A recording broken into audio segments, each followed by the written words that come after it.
Welcome.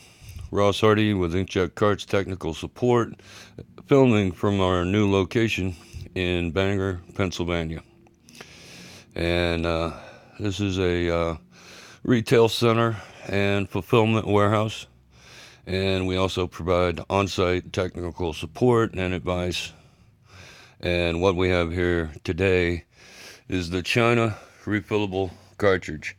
And this is a nomenclature video for Epson cartridges, and we will not be discussing any other type of cartridge or any other manufacturer. We're going to discuss how it works, recommended procedures, and what's inside so you can understand it. Because it is a nomenclature video, we need to speak the same language.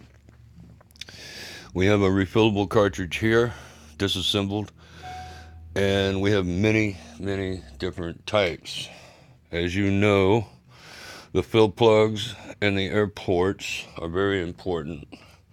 The locations of these ports, we're going to teach you on what they are and how they're used, and we're going to show you what's inside the cartridge. So, first of all, let's cover the pieces of the refillable cartridge itself. You do have a fill port and you do have an air port. Now, these plugs, as I just showed you in the former, can move around on you. So, how do you ascertain which is which? Well, first of all, the fill port is always going to have entry into the main body of the cartridge, whereas the air port, usually on the end, but not always, is going to have restrictions. You never want to fill here. You always want to fill wherever you have access. If these colored plugs are reversed, I want you to avoid filling where you see the colored plug. Instead, I want you to ascertain which one's the fill plug yourself.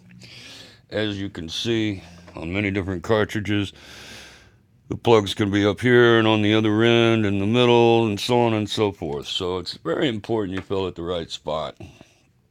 Now, this cartridge is vented with the removal of the air port plug, which is very important, and filled through this main port. So what holds the ink in, and where does the ink travel? Well, first of all, in the bottom of the cartridge, you'll see usually a gray seal. This is your main seal. The size of that opening is determined upon the ink stems in your printer, the print head type.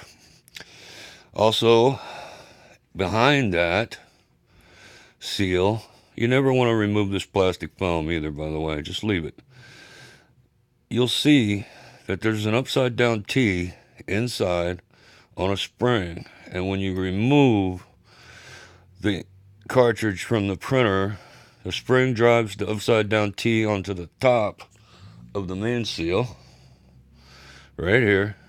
It forms a seal. That is called your secondary seal.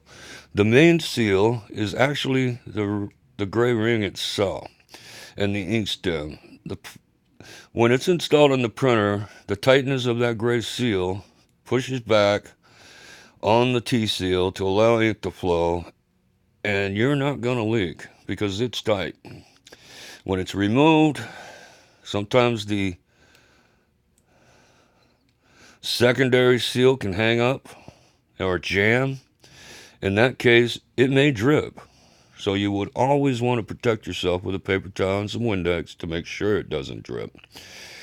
If it does drip, the normal fix would be to grab a paper clip, punch this a couple of times and make sure it comes out fully. You can actually feel the spring tension on it all the way to the end. And that's how you would stop one that's dripping on you while it's out of the printer. Now, you see there's many different styles of orifices in this printer. This one basically fills at the bottom and exits at the bottom, but not so on a lot of them. This one picks up inks from the bottom, brings it up through a capillary tube, goes through a submicron screen filter, ports over here, and comes down. You would never want to fill this cartridge without priming it, okay? There's a couple of different ways to prime it, all right? We'll cover that in our filling video and different types of methods you can use to fill these cartridges, no matter which type it is. The importance is you make sure you have the proper cartridge with the proper chips for your particular printer. You make sure you know how to fill it properly. You make sure you know how to vent it properly by removal of the airport plug after it's filled and primed. And then you make sure ink's coming out the bottom. You make sure that none of the pieces are missing and that you know how it all works. And then you and I can communicate really, really good. And that's why we wanted to do a quick diagnosis of the Epson video for the Epson Nomenclature video so we can all speak the same language. All cartridges have a fill port.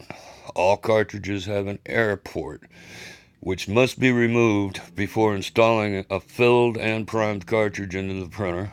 All cartridges have some kind of capillary tube and or goes through a filter to protect your print head from any kind of debris.